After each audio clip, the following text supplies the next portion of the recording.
Okay, so this is specifically applications of exponential and logarithmic functions. So if I recall, I think it's section 9.5 or 9.6. I don't remember which section it is, but there is one specifically about all the different types of word problems that you'll see exponential and logarithmic functions. And I'm bringing into here a couple that are not brought up in that section. And of course, in the sections about solving exponential and logarithmic equations, you also see applications in those as well.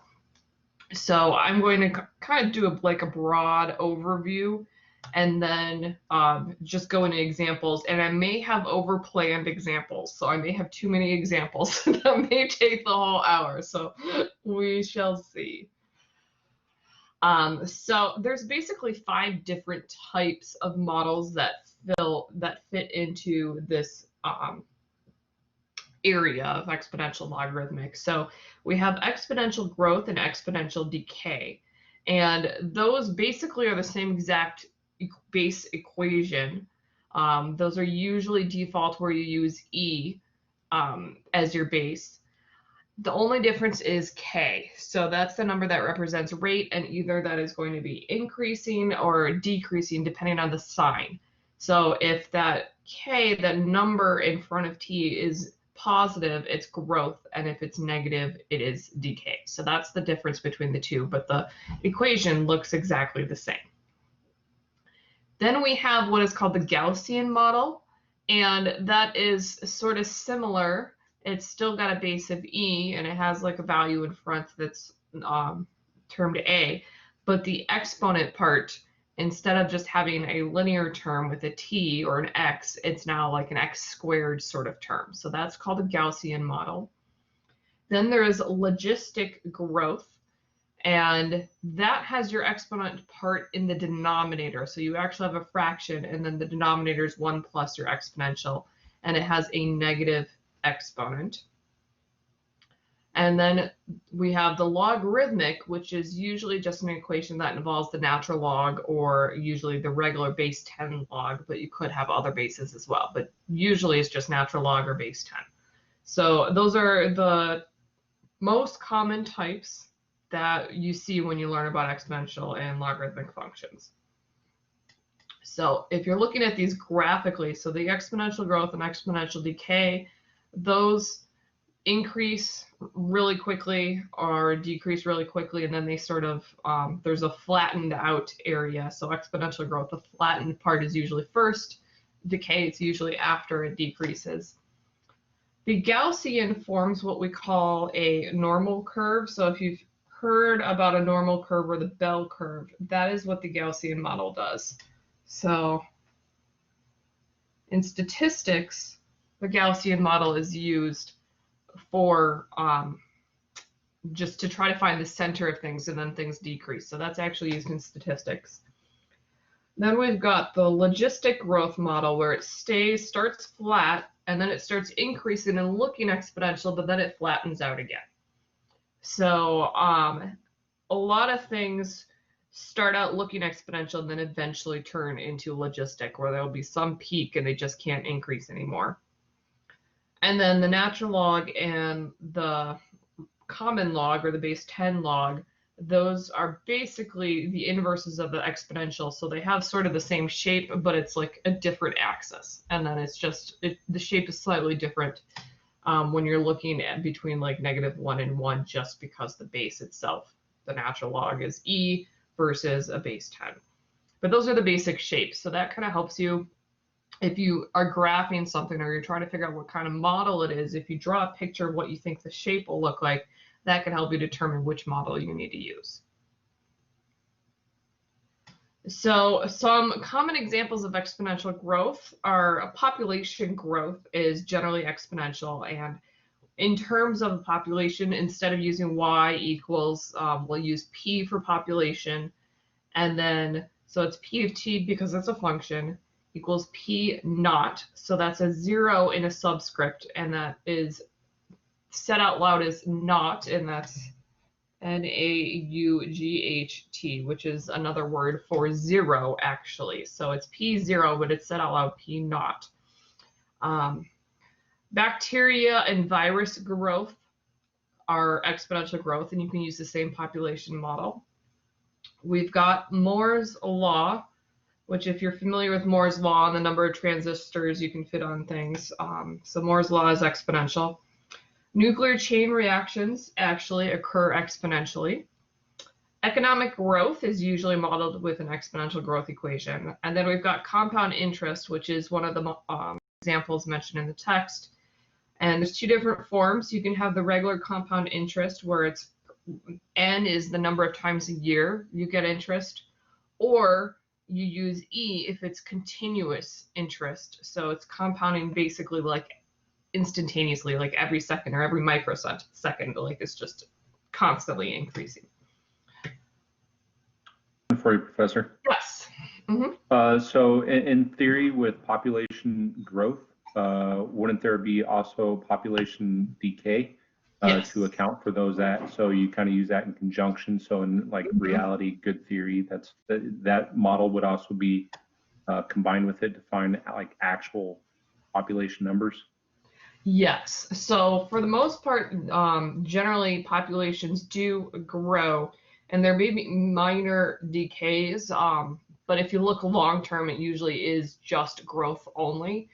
But the logistic model, when we get to that, actually sort of starts to take into account the fact that the growth may slow for various reasons.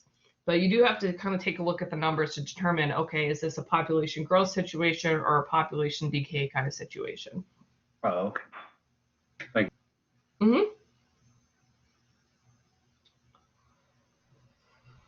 So exponential decay, some examples of that are radiocarbon dating. So there's two formulas. There's a formula with R, which just stands for radiocarbon dating. And then there's a formula which our textbook gives, which is Q of T equals Q naught e to the negative 0.000121. Make sure I'm counting the right number of zeros there. 121.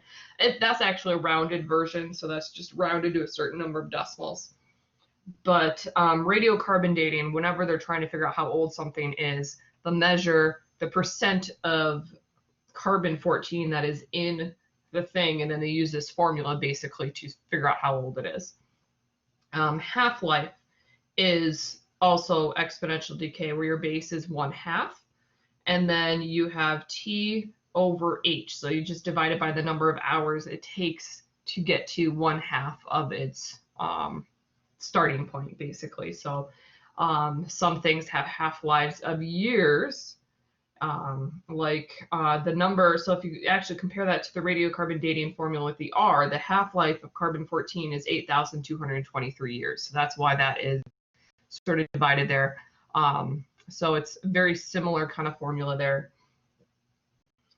The reason why that's E and it's not the 1/2 is because we've got some other things going on there, the 1/10⁻12 that takes into effect and things like that. But half-life, usually it's a decay, and you can write a model for that.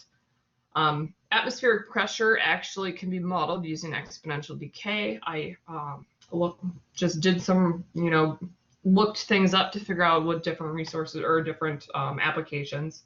We've got Newton's law of cooling, which is actually used.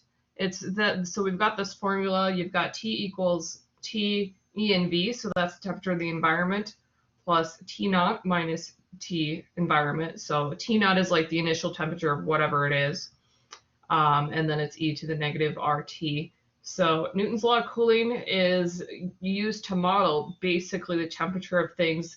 If you have, it's great for ovens. So let's say you have you put something in the oven at a certain temperature, the oven itself is a different temperature, and then you can use it to determine how long it's going to get to the body itself, the food itself is going to get to a certain temperature. And you can also use that for that formula in criminal justice and just criminology, because you can use it to determine how long a body has been out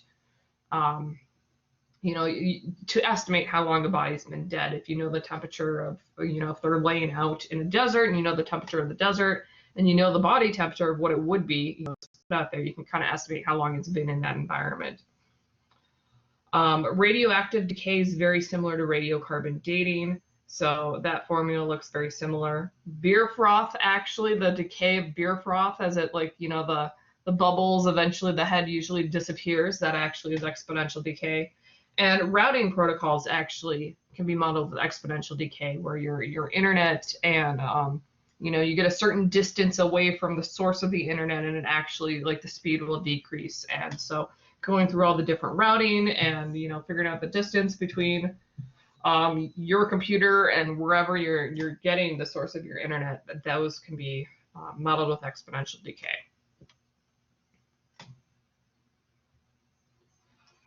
The Gaussian model, so I had mentioned on that graph that it is basically the bell curve, so that's called the normal distribution. It's also used for the probability density function, so this is also a statistics thing where you can determine the probability of certain things happening. Gaussian models are actually used in image processing, and there's a type of equation called the heat equation, and the Gaussian model is used for that as well. That's something a little more complicated with math. You have to use some calculus with that. Then we've got the logistic growth model. So this is predator-prey models, where basically you can have some population grow, but then there's going to be a certain point where they stop growing because they're going to start getting killed by prey. There's some maximum basically, it will oscillate between the low end and the high end. And so they use the logistic model to model the fact that, you could have a low number and then a high number depending on the number of predators, or, if there's low predators, you're going to be a high end. If there's high predators, you'll be on the low end. We've got population growth, where there's an actual carrying capacity where there's a point where you can't support any more growth. And so your population will sort of stagnate at that point, or it could potentially start decreasing. You could kind of be going backwards down the model. Machine learning actually uses logistic growth model. Growth of tumors, surprisingly, are logistic. So they grow really, really fast, but then there's a point where the growth eventually slows. We've got autocatalytic reactions, so that's chemistry related. And interesting enough, the speed at which language changes is also can be modeled by logistic growth. So these are some really interesting applications. A lot of these applications are much beyond where you guys are with your mathematics. I mean, you'd have to start using calculus and things like that. But it's really neat that these things can be modeled with mathematics and this particular model. Then we have the logarithmic model. So earthquake magnitude is based off of a log. So the log basically is, it's a way to indicate size. So any kind of thing where you're dealing with size of things and you're trying to just determine the size, that's what you use a logarithmic model for. So earthquake magnitude is the log of I, which is the intensity of the earthquake, divided by I naught, which is just some baseline that you're comparing it to. Then we've got pH. So in chemistry, you find the pH of a liquid. You take the negative log of H plus. So that's actually the concentration of hydrogen atoms. So you just have to find the concentration, and then you take the negative log of that. That tells you the pH. We've got sound intensity. So that is very similar to the earthquake. It's basically got the same sort of formula, but you multiply it by 10. Then the brightness of stars. So I don't have an actual formula for that, but that is logarithmic. And then we've got Google PageRank, which actually uses a logarithmic model to determine that. So logarithmic models are pretty interesting. They're less common, and they seem to be the same sort of type of formula where you just are simply taking the log of something. It's not like super complicated like some of these other exponential ones can go. So are there any questions on these types of models so far?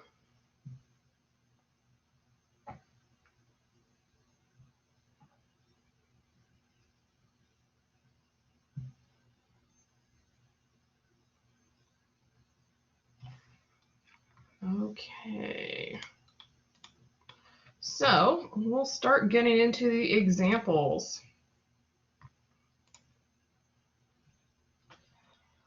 Okay, suppose 2 milligrams of a drug is injected into a person's bloodstream. As the drug is metabolized, the quantity diminishes at the continuous rate of 4% per hour. So if we've got something and it's decreasing, drugs, those are going to be exponential decay. So we're going to use our exponential decay formula, and I put a negative in there because just to indicate that, you know, it's going to be subtracting. So we've got that negative in the exponent. So first we need to find a formula for QT, the quantity of the drug remaining in the body after T hours. So what's really nice is that we basically have all the information that we need. Q naught is your starting amount of drug. So that is going to be 2 milligrams because that's the amount of drug that we are starting with that we are injecting. So this is going to be 2. Then we have E, and then we have this negative KT. So if you're given a percentage and you know that it's going to be decreasing at a certain percent, especially if it says continuous rate, then that actually is your K. So K is going to be 4% as a decimal. So that's going to be negative 0.04 for your K, and then T. So that continuous rate, if you have that percentage, that immediately is going to tell you that K, and you don't have to do any solving or anything like that. You just have your formula.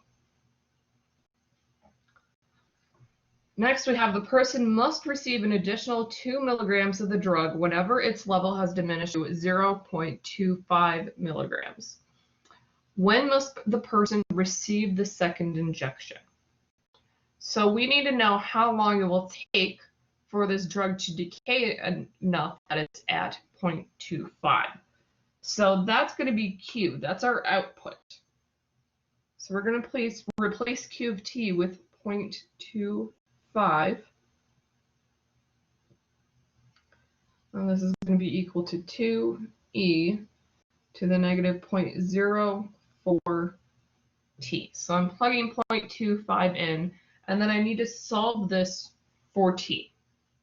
So we're solving an exponential equation here. And in order to do that, we need to get the e part, the exponential part, by itself. So we need to divide both sides by 2. So I need to get rid of that 2 before I do anything else. So 0.25 divided by 2 is 0.125, and this equals e to the negative 0.04 t. So now that we've got the exponential part by itself, we need to get rid of the e. We need to get the t out of the exponent. And we do this by taking the natural log, because the natural log cancels out the e. So we're going to take the natural log of both sides. So we're going to have the natural log, and I always write it with cursive so that it doesn't get confused with a 1n, because natural log usually is just ln, and it could look like 1n. So I do it cursive so that it actually looks like, you know, a natural log, and it doesn't get confusing. So we're taking the natural log of 0.125. And then we also need to take the natural log of e to the negative 0.04 t. So when you're taking a natural log and you've got something with the exponent can get put down in front. So I'm going to just move up here. So we've got the natural log of 0.125 equals negative 0.04t times the natural log of e. Now the natural log of e is equal to 1, so that just basically gets canceled out because those are inverses. So I have the natural log of 0.125, and this is equal to negative 0.04t. So I need to solve for t, and I will have to divide both sides by negative 0.04.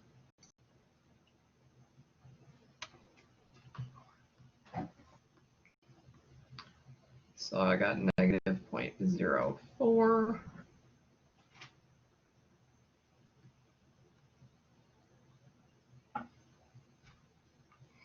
And so you may be wondering why I haven't actually calculated out this natural log stuff. And that's because there's usually rounding errors.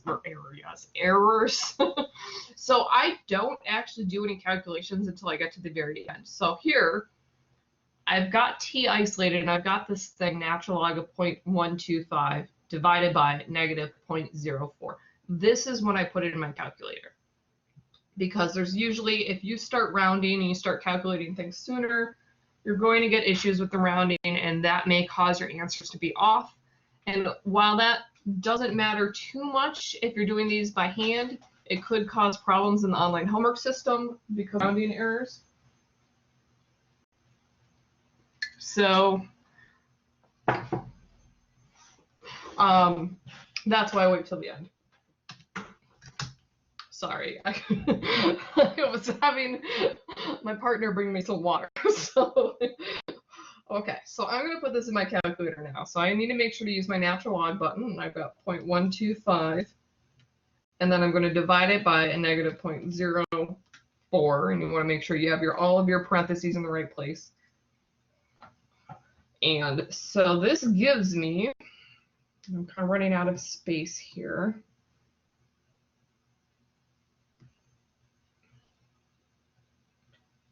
$501.98603854, and you get, it's just basically going to go on forever.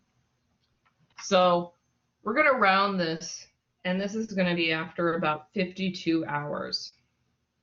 And this is in hours because it says that in the actual problem that it's diminishing at 4% per hour. So our units are hours. So this is going to be after about 52 hours.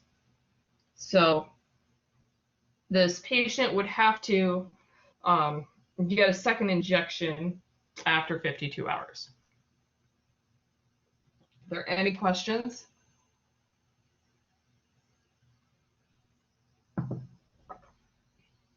For me. Okay. So here's my second example. I think this is a cool example. A picture supposedly painted by Johannes Vermeer. So he's a painter, not like a super famous painter, you know, it's not like Van Gogh, but he is relatively famous if you're into art. He lived from 1632 to 1675. So a picture supposedly painted by him contains 99.5% of its carbon-14. So the question is it fake? So you can determine if something is fake by basically finding out, okay, what is the age of this painting, and then determine, does that line up with the ages for when he lived? So I have here the radiocarbon dating formula. So it's Q of T equals Q naught times e to the negative 0.000121 t. So that is the formula we're given in the book. And that other formula that I gave, you could get the same answer if you use that other version of the formula. So it doesn't really matter which version you use. but this is the one that the textbook uses, so this is the one we're going to be using. So here's a cool thing about radiocarbon dating, is that you don't have to actually know the amount of carbon-14. Like, you don't need to know how many milligrams or whatever. Percent is just fine. So the way that we solve this is we know that we have 99.5%. So any percent we convert to a decimal. So that would be 0.995. And this is the current amount that we have. So that's going to be Q of T, because Q naught is the starting amount. And we assume we always start with 100%. So you start with 100% and then it decreases. So Q naught is going to be 100% or 1. Our current value is going to be Q, or Q of T. So I'm going to say that 0.995 is going to be my Q of T. So I'm going to plug that in. Q naught is 1 because 100% is 1 as if you convert it to the decimal form. Then we've got e to the negative 0.000121 t. So we've got here an exponential equation that we want to solve, and it's the same process that we did before. The really nice thing is if we have that 1 in front, I don't have to divide both sides by 1. I can just go straight to taking the natural log of both sides. So we're going to have the natural log of 0.995 equals the natural log. I know my natural log stuff is I get kind of messy. I get squiggles. It's not like a clear ln. But then we have the natural log of e to the negative 0.000121 t. So you got to be very careful that you have the right number of zeros, because if you mess that up, your answer is going to be off. So just like with the previous problem, that stuff in the exponent, we have that property that allows that to go in front when you have natural logs. So I have the natural log of 0.995 equals negative 0.000121 t times the natural log of e. And then the natural log of e is equal to 1. So that just cancels out. So that's why we do this whole thing, is so that can cancel out.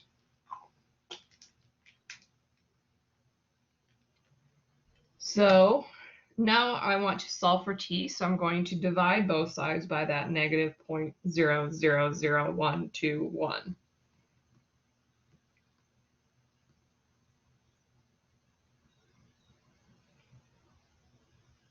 So I'm going to write that in. Not accidentally hit the erase button on my stylus. And again, I'm going to first just write what I have, natural log of 0.995 divided by negative 0.000121 equals t. And then I'm going to actually calculate that out on my calculator. And you'll see that the format of all of these, when you're solving, basically you're gonna have some natural log divided by a number. They have the same sort of pattern. And so when I calculate this out, I get, 41.2596548. So here we're not given any units, but when you do radiocarbon dating, you assume that it's years. So this is telling us that it is 41 years old. So this painting, supposedly painted by Vermeer, is 41 years old. And if he lived in the 1600s, there's no way that this is an original painting. There's no way, because it's not old enough. So that means that this is a fake. So 41 years is after Vermeer lived. So it's a fake.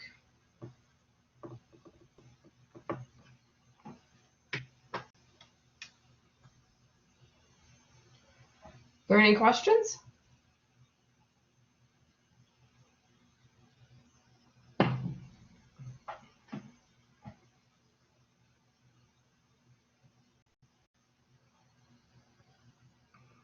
Okay, so moving right along. Here's an example of using the Newton's law of cooling. So I mentioned that you can use it with cooking. I had a cooking example. So a turkey is taken out of the refrigerator, which is set at 34 degrees Fahrenheit. So that's the temperature in the refrigerator. So at the time that you take the turkey out of the refrigerator, that is going to be the same temperature of the turkey. And it's put in the oven, which was preheated at 525 degrees Fahrenheit. After 1 hour, the meat thermometer measures the temperature of the turkey at 67 degrees Fahrenheit. Write an exponential model or exponential function to model this situation. So we're going to use this information to come up with an equation to model this turkey. And then you can then use that to figure out how long it's going to take to cook it. But you do need to actually get some information. So if you were using this in real life at for like Thanksgiving, you would have to make sure that you know what the temperature of the oven is, the temperature of your refrigerator is, and then you'd have to like check it an hour later to see what the next temperature is, so that way you can figure out this equation and figure out how long it's going to take to cook. Though of course that's not really helpful if you find out, oh shoot, it's going to take like 6 hours and that's longer than I took. But if you do this often enough, you can get an idea of how long it will take, and then you can use this for the next year. So we have Newton's law of cooling, which is T equals T in the environment plus T naught minus T of the environment times e to the negative RT. So we're going to just start taking what we know. We're writing a model, so that means I'm not going to have a number for T because we're writing a model. So I'm going to have some function here. So it's going to be T equals T E and V. So that's the temperature of the environment. So that is the temperature of the oven, the environment that you're sticking the turkey in. So that's 325 plus T naught is the temperature of the turkey, where it's starting at. So it is starting at 34 Fahrenheit minus, and then again, we have the temperature of the environment, which is 325. And then we have e to the negative RT.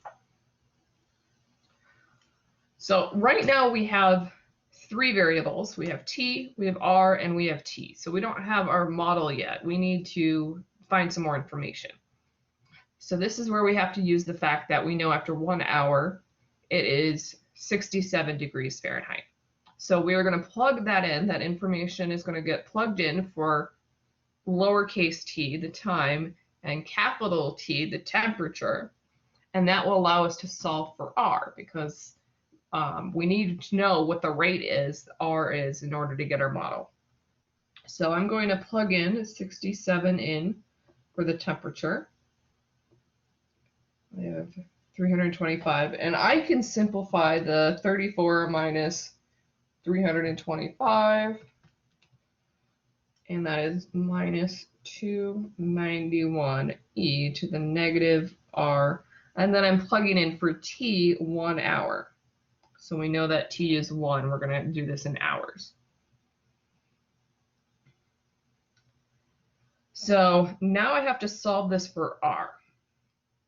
So the first thing I need to do is subtract 325 from both sides, because I need to get the e part by itself. I need to isolate the e to the negative RT. So I'm going to start by subtracting 325 from both sides.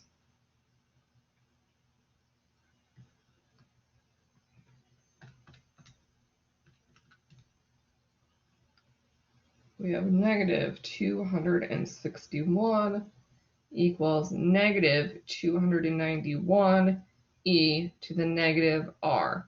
So because t is just 1, we're just multiplying that by 1, so we don't really have to worry about that.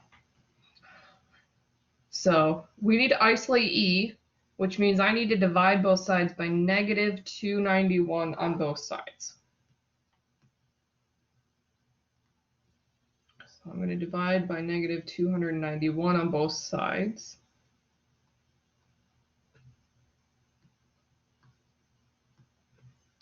I'm going to do that on my calculator. So unfortunately here, I mean, we could write it as is, so we could try not to round. So that's probably a good that's a good thing that we should do. So instead of actually doing the division, I'm going to write this. I'm going to write what it basically would. Why am I writing it to 8? 261 over 281, because the two negatives, those cancel out. And then this is equal to e to the negative rt. So I'm just trying not to round too many times. So I'm going to just leave it as 261 over 291. So at this point, now we can take the natural log of both sides. So I'm going to just kind of move over to the right here. So I'm going to take the natural log, and I'm going to just write this as 261 over 291 equals, and then we'd have the natural log of e to the negative r, and I stuck my t in there and I didn't need that anymore. Negative r in your exponent.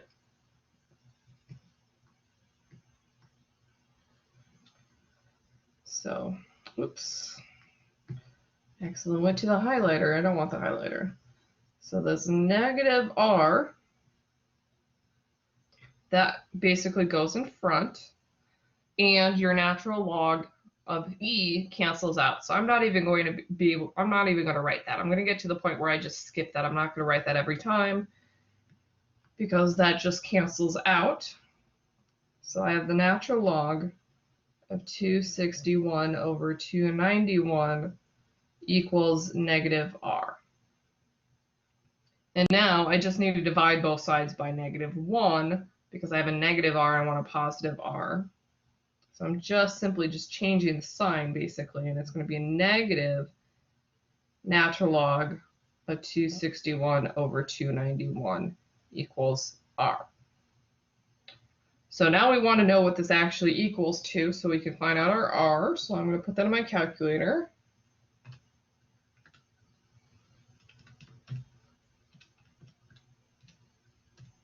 And I think I accidentally hit the wrong key. 261 divided by 291. Okay, so we get for r 0.1088, and it's going to keep going. So that's our r. So now that we know r, now we can actually write our equation. So we had to go through all of this work to determine r so that we could actually write our model.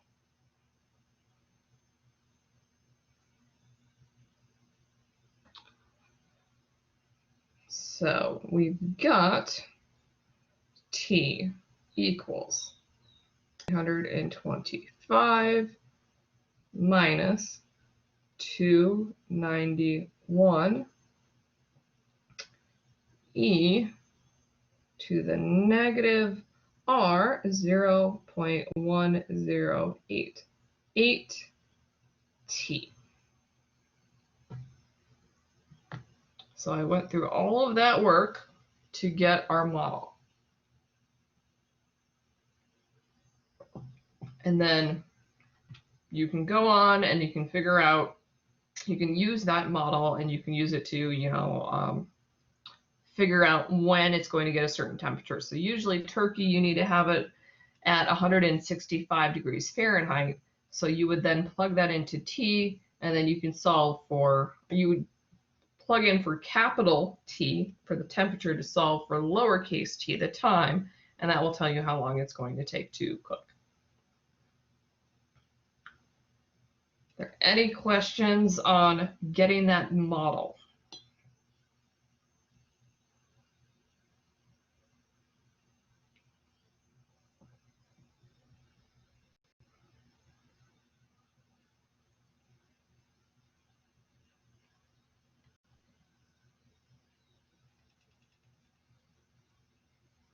Okay.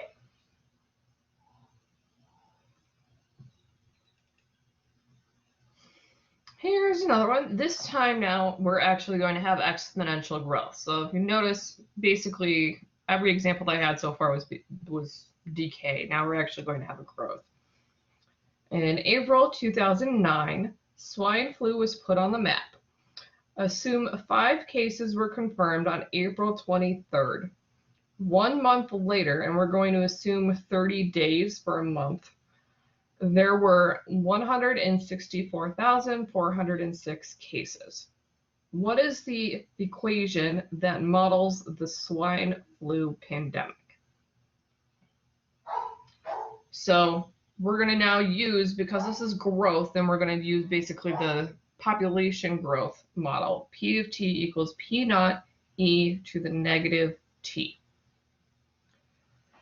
So our starting point, our P naught, that is your starting point, is going to be 5 cases.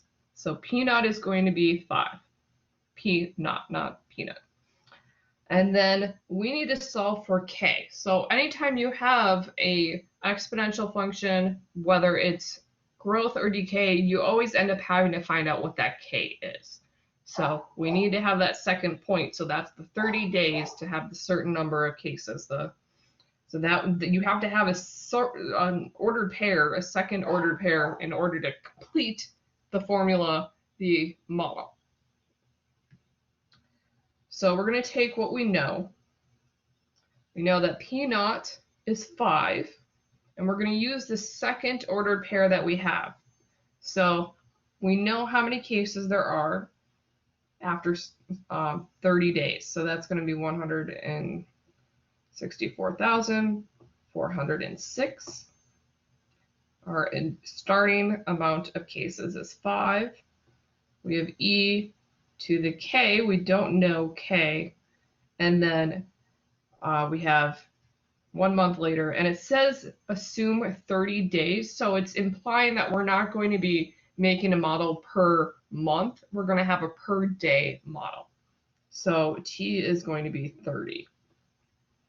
So that's coming from the way that the word that it's explained. It says 1 month later, assume 30 days. So that's telling you that you're going to be using 30 days. So you're going to be looking at a per day model, which makes sense because if you have like a pandemic like we're currently on, you don't care. You're not interested in, well, how much is it going to grow like per month?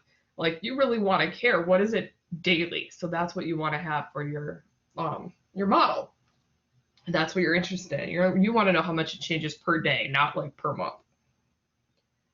So we put the information we have and we need to figure out what K is. So we're solving, once again, another exponential equation, and I need to divide both sides by, yeah, interestingly, yes. I have been using this example for years, and usually it's, you know, it's like, okay, this is a good example, but now it's really appropriate. So we need to divide both sides by 5 because we want to get the e part by itself. So I'm going to divide both sides by 5.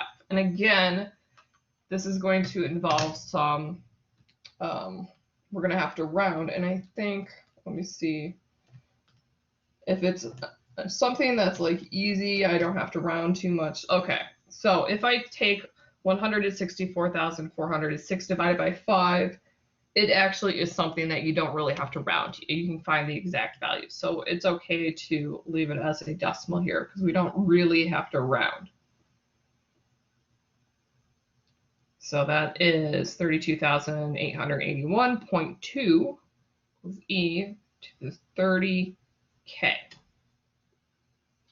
So we need to get the k part out of the exponent, so we need to take the natural log. So we're going to take the natural log of 32881.2, and then the natural log of e to the 30k. So because that 30k is now an exponent that we took a natural log of, that can be moved out, so it's no longer in the natural log, and that natural log of e cancels out. So we have the natural log 32881.2 equals 30k. So now we're just solving for k, so we're going to divide both sides by 30. Hopefully you're seeing how we're basically doing the same steps over and over again. And so we've got the natural log of 32881.2 divided by 30 equals k. And now I'm going to put this on my calculator so that I am avoiding rounding whenever possible.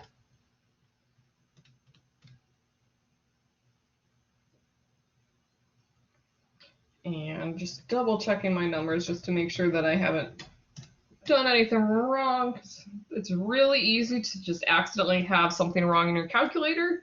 So I do like to double check. We get 0.346688545 equals k. So this is roughly saying that like each day it increases by about 35%, if you want to think about that. What that really means. But once we have that k, that allows us to get our the equation, the model. So we're going to use P of t equals, we have P naught, which is 5, because we're starting with 5 cases, e to the 0.3467. We usually use 4 decimal places, and then t. Now, it is exponential until there's a certain point where it will no longer be exponential because it doesn't go on forever. But in the beginning of a pandemic, it usually is an exponential growth situation. And so you can use this to figure out how many you're going to have, how many cases you're going to have up to the point when you start getting control of things. So we have now our equation that models the pandemic. Any questions? Nope. Okay. So now this is a long one. This is related to nursing kind of thing, just like the other one where we had the 2 milligrams of the I'm having a brain fart. Whatever the patient was having, you know. So here, this is one of the examples from the textbook.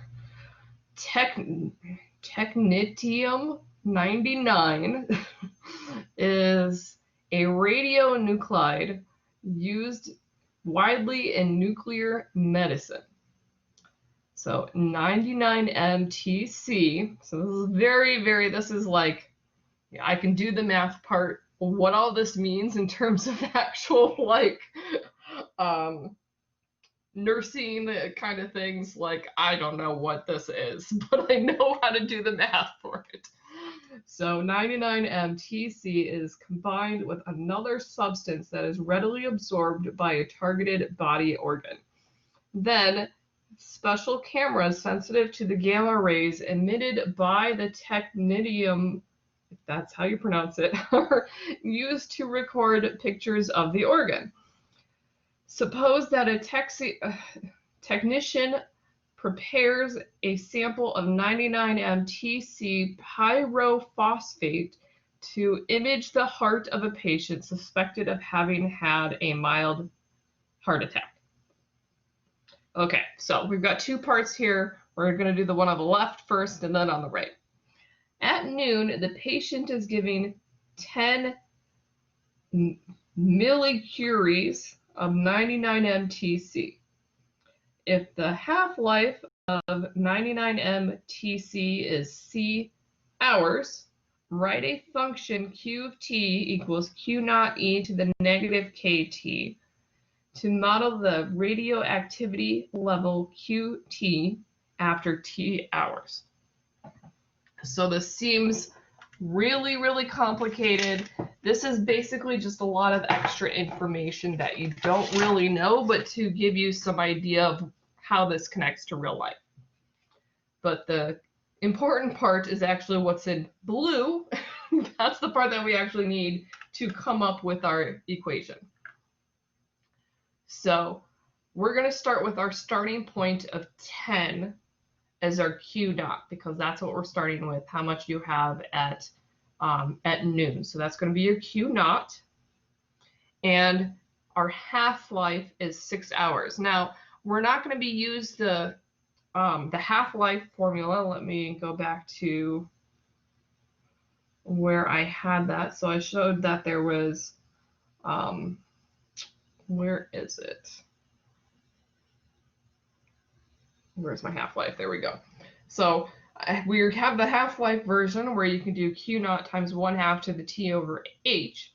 We're not going to use that form. We're going to basically use something similar to the radioactive decay form, but you actually get the same formula depending on, it doesn't really matter whether you use the half-life version here or you use Q of t equals Q naught e to the negative KT as specified for this problem. So you get the same answer regardless, which is interesting. So we know that Q naught is going to be 10. That's our starting point. And we know that we're going to have half left at 6 hours. So half of 10 is going to be 5. So that's going to give us that we're going to use 6 for T, and then Q of t is going to be 5. So that's the half point. So that's the half-life. So we're going to plug in that information. So 5, because that's half of 10, is equal to 10 e to the negative k, and then t is 6. So it's 6 hours to get half. So now we're going to again find k. That's the thing that we're finding all the time. You always have to find out what this k is. So I need to divide both sides by 10. So we just divide both sides by 10. And 5 over 10, that is 1/2. So we can write this as a decimal. We don't have to actually write it as a fraction if you don't want to. So 1/2 is just 0.5 equals e to the negative 6k. So again, we're going to divide everything by, or we're going to first do the natural log, and then we're going to divide. It's the same thing we've been doing. So natural log of 0.5 is the natural log of e to the negative 6k. So we have negative 6k. That can no longer be in the exponent. That's why we take the natural log. So now that can be outside of an exponent, and that natural log of e cancels out. So we've got the natural log of 0.5 equals negative 6k. So we need to divide both sides by negative 6. You're going to get very good at doing the same steps every time. So we get natural log of 0.5 divided by negative 6 is equal to k. So we need to figure out what that number is. So I'm going to put that on my calculator. So if you have a calculator that has a natural log button, that will make your life very easy. And I'm going to round this to 4 decimal places, so 0.1155. So now we can actually get our function. Q of t is equal to 10e to the negative 0.1155 t.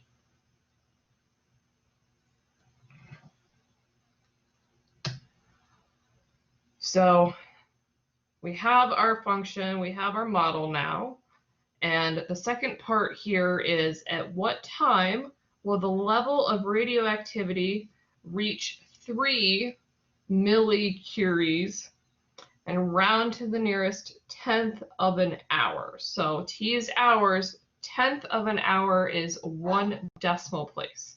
So that's 10th. So we're going to round this to 1 decimal place. So we're solving for t,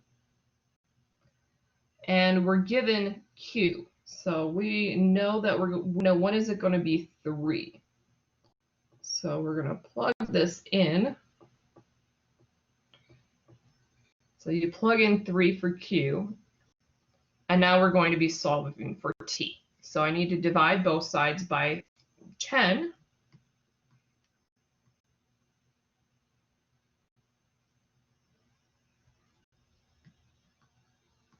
And 3 over 10 is just 0.3. So I don't really have to worry about rounding there. I can write the exact value. And we have e to the negative 0.1155 t. Now that we have e by itself, basically you're going to take the natural log. So once again, natural log of 0.3 equals the natural log of e to the negative 0.1155 t.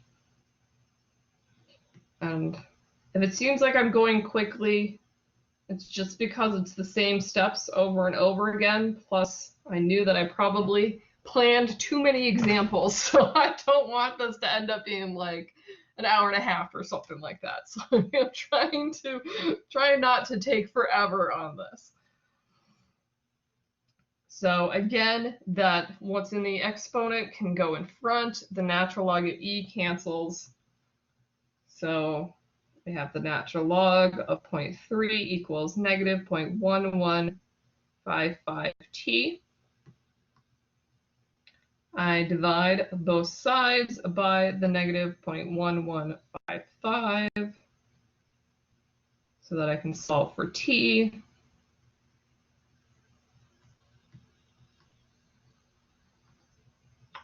So we have natural log of 0.3 divided by negative 0.1155 is equal to t.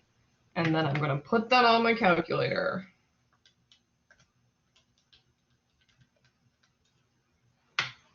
And it comes to 10.4. Because we're rounding, it says the nearest 10th of an hour. So that's 0.4. That's 1 decimal place. So it comes out to 10.4 hours. So at what time will the level of radioactivity reach 3 millicuries? So noon is when we started, and then we found that t is 10.4 hours. So you're looking at 10 hours since noon. So you need to think about, okay, what time that is. So if we start at noon, and then we go to 1, that's 1 hour, 2 hours, 3 hours. So you're going to keep going. So 10 hours would be 10 p.m. because we started at noon. And then 40 minutes, 0.4 of, so 1 hour is 60 minutes. So we have to take 60, multiply it by 0.4 if you really want to do the exact time. And that's 24 minutes. But because it says the nearest 10th of an hour, it's really just saying, it's not really asking for the exact time. So we can say this in 2 ways. So we could say that it would be at 10:24 p.m. or you can say after 10.4 hours. So that's the alternate way to give the answer.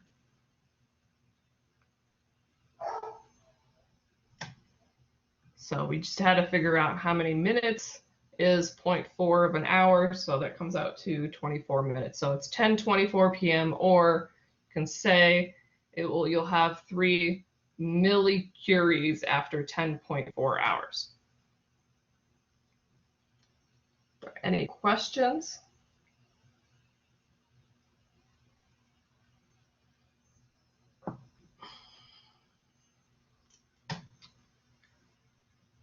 All right.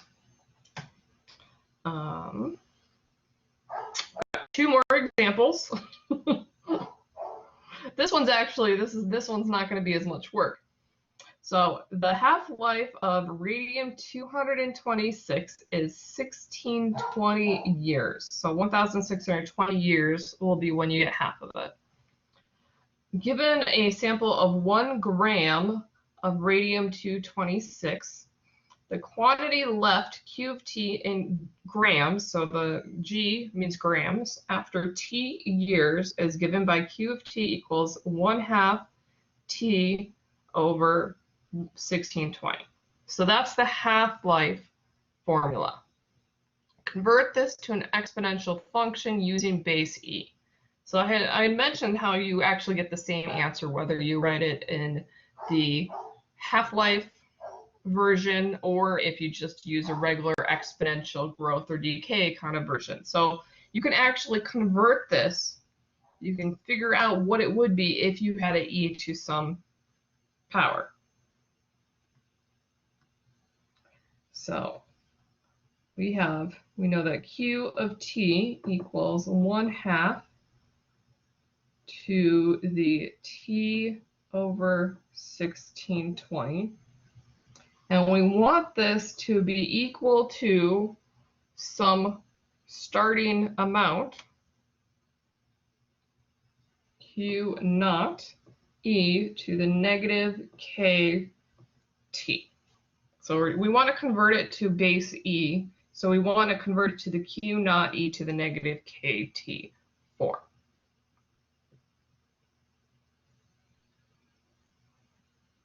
So it says given a sample of 1 gram. So that's actually meaning that our starting point is going to be 1. So the Q naught is just going to be 1. So we really are just looking at how do we have 1/2 T over 1620 equal E to the negative KT. So here's it's a nice little trick. So I'm going to just once again rewrite this so that you don't have the Q of T part here. So let's separate this out. We have T over 1620, and then we have negative KT. So those are the exponents. Now I can rewrite this. So the left side here, I have 1/2 to the 1 over 1620, and then to the exponent of T. So our rules of exponents say that if you have 2 exponents, you can multiply those together. So I'm basically undoing that multiplication. So you can separate those out like this. So I can do the same thing here, E to the negative K to the T. So because they're both to the T power, that means what's underneath that T exponent also must be equal.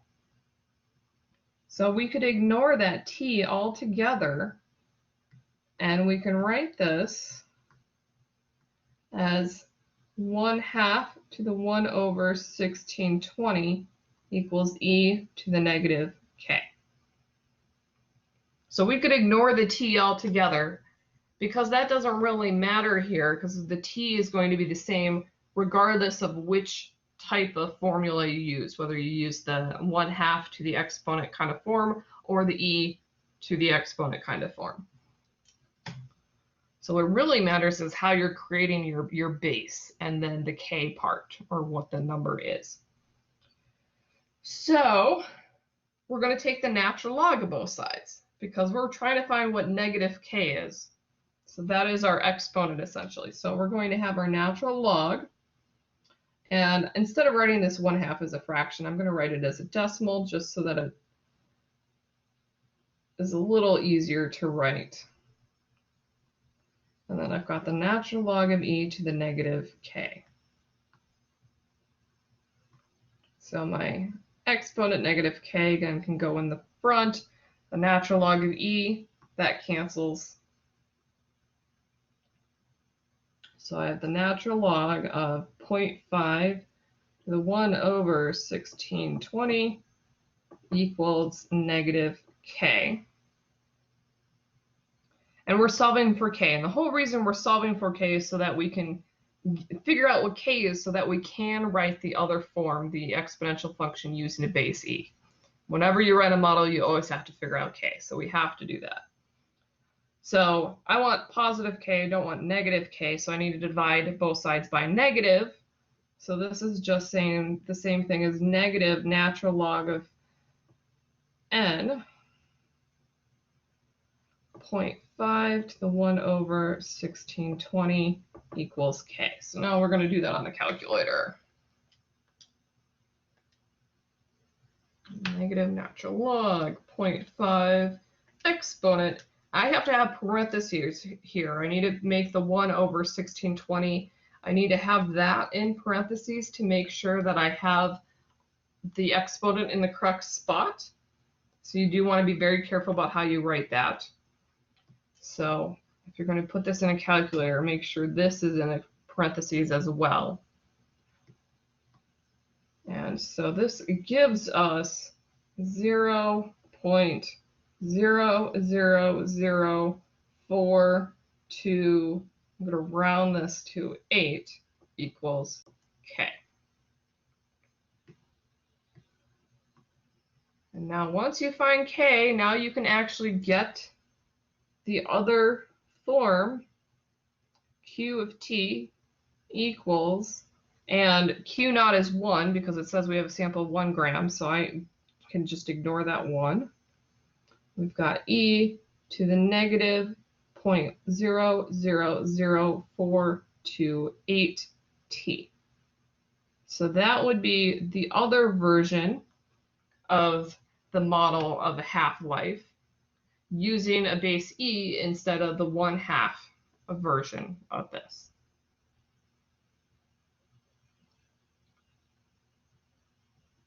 Are there any questions? Here. Okay, last one. And thank you for sitting here for more than an hour. Okay, so I want to do this one example using the logistic formula versus the exponential and the logarithmic. I know I didn't do any examples here of the logarithmic, but those are basically pretty simple. It's usually the exponential ones that people really really struggle with. But I want to do one that is using the logistic form, just so you can see how that works as well and what it means basically. So after a new product is launched, the cumulative sales S of t in $1,000, so we're counting by thousands, t weeks after launch is given by S of t equals 72 over 1 minus 9e to the negative 0.36 t. So we have this formula. What is the limiting value in sales? So this is a logistic formula which has this shape that looks like this. The limiting value is the value on top. What is that maximum that basically we hit? So that's what it's asking for when it says what is the limiting value in sales. So if we take a look at what we have this equation. I'm actually going to bring up Desmos. I can actually, well, there it goes.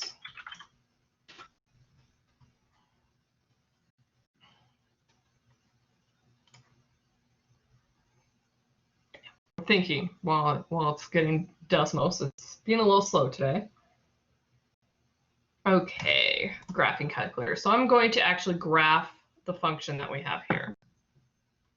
S of t equals 72 divided by 1 plus 9e to the negative 0.36. Okay. Oops, I forgot the negative. There we go. Now we got the right shape. Okay. So basically, the limiting value in sales, that is the maximum. And so it's essentially, it's like our, almost like a horizontal asymptote in a way, because it starts to get flat here. And so it's basically, what is that number? And so if you keep going straight, you keep seeing that it's basically, you know, it's looking like it's a horizontal line. It actually isn't exactly, it does keep going higher. But actually, we look at the y value. So we have 71.966, but then you keep going, you get to a point where it just stays at 72. So it's not exactly an asymptote, because you actually do hit a number, you get to a maximum and it stays. So the limiting value in sales is that maximum point, the 72. It always ends up being the number in front or on top here, because as t gets larger, e to the negative, that ends up essentially going to 0. You have 9e to the whatever, that ends up eventually going to 0, and you end up with 1 plus 0. So your maximum is the top value here, 72. So whenever you have a logistic equation or a logistic model, your limiting value, or the maximum possible value, is always going to be that top number that you have. So it's 72.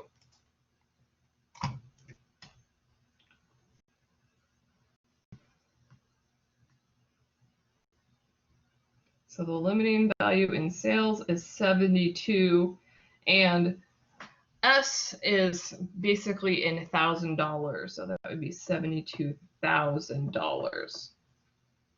So the actual graphing just says 72, but they're telling us that S of t is measured in tons. So that means 72,000. So that's our limiting value in sales. Now we want to determine the amount of time required for the cumulative sales to reach $70,000. So S of t, we're not going to use 70,000, we're going to write 70, because it's telling us that we're counting by thousands. So we have 70 equals 72 over 1 plus 9e to the negative 0.36t. We're solving for t here, and this is going to be very different than what we've been doing before, because now it's a logistic model, not the exponential model. So we need to get rid of the fraction, and we do this by multiplying both sides by the denominator. And we have to be careful, because we need to make sure that we don't get 0 in the denominator. So what we're going to do is multiply both sides by 1 plus 9e to the negative 0.36t.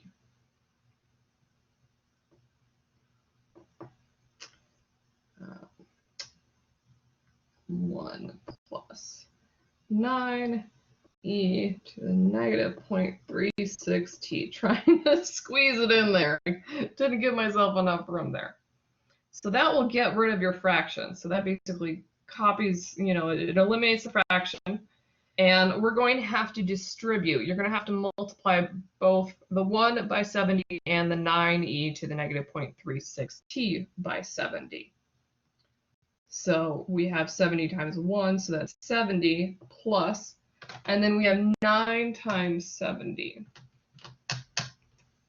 So that's 630, and then you have your e to the negative 0.36t equals 72. So now I have something that I've had before.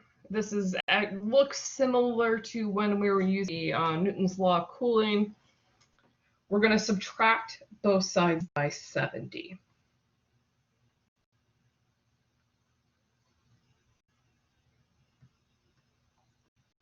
So I have 630e to the negative 0.36t equals 2. 72 minus 72. So I need to divide both sides by 630.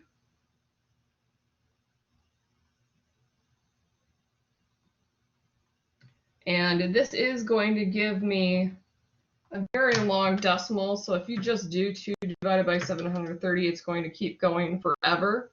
So you want to keep it as a fraction because we want to avoid rounding until the very end. But I can reduce 2 over 630. So that at least I can reduce it.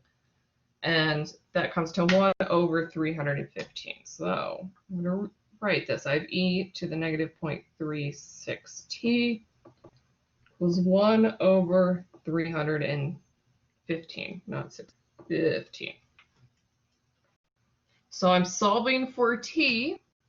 So I need to take the natural log. Basically, in real life, mostly we're always working with something that you're taking the natural log. So even though we do regular log base 10 a lot, but in real life, it always tends to be the natural log. So my exponent can be now in front, and the natural log of e cancels. So this gives us negative 0.36t equals the natural log of 1 over 316. Why do I keep writing the 6? Professor, I think, yeah, I was going to say, you're writing the 16. I was just going to see if you're going to continue it, otherwise. Yeah, well, thank you. I did manage to catch that. I don't know why my brain wanted to put a 5 or put a 6 instead of the 5, maybe because of the 0.36. I don't know. But thank you for that. It's always good to catch me. If I make a mistake like that, that's good to catch it if I don't catch it. Okay, so now that we have negative 0.36t, we need to divide both sides by that negative 0.36.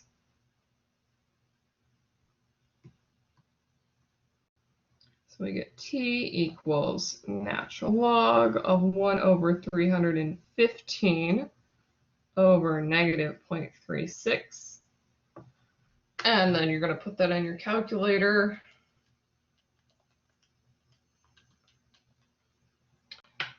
And this comes to 15.9793684. And because it's asking for t weeks after launch, it's better to round this to a whole number for number of weeks. So we can round this to 16 weeks.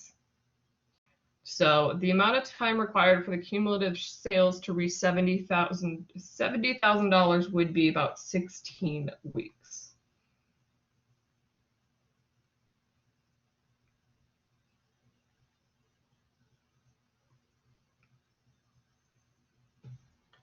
All right, any questions? Okay, so that was my very last example. Thank you so much for sitting through the whole thing. I know I had a lot of examples, but I really wanted to make sure that you can see that, you know, there's lots of ways where this actually is relevant, and I wanted to make sure that everybody saw that it's basically you end up doing the same steps over and over and over again when it's an exponential, whether it's growth or decay, the steps usually end up being the same. Any questions overall on anything here? None. I think the biggest, I'm sure a lot of others have just the same, is being able to dissect word problems and correctly placing variables and values where they should be. Or even I make common mistakes, or I shouldn't say common mistakes, but I make mistakes often where I may not read further in depth, saying 10th of an hour, and all I'm doing is throw in the number, but I did not take 10th of the hour. Right. Or like this one, maybe you would use 70,000 instead of actually 70. Yeah, it's those kind of things that, you know, you got to pay attention to those little things. It's always good to double check. But if you do enough examples, then you start to get an idea of what do I need to know and that sort of thing. But I love this stuff. I love exponential equations just because I think they're just so relevant, so many ways that they can apply to any kind of situation. It just they seem to just really apply to real life a lot. Unlike maybe some of the other things that we do, like the quadratic, those show up a lot. Like, you know, we had the projectile kind of stuff, but there's only a few examples where that tends to be always the same kind of thing, like a projectile, like a football or a baseball or something like that. But with exponential equations, it's just like you can find any kind of example, and there will be some way to make it exponential. So thank you so much for showing and staying for almost an hour and a half. Really appreciate it. We did have a few people that ended up logging off. They're probably going to watch the recording. But I'm glad that you stuck the whole time. Well, I do appreciate it as well. I know that at the end of the course and everything, you always stick with your videos, no matter how few people are there. So yes, yeah, I'm like pretty sure a lot of people are appreciative of that. Yeah, even if nobody showed up, I would still be going through this. So, but I do appreciate having people here, so I don't feel like I'm just talking to myself. So that's always good. Understood.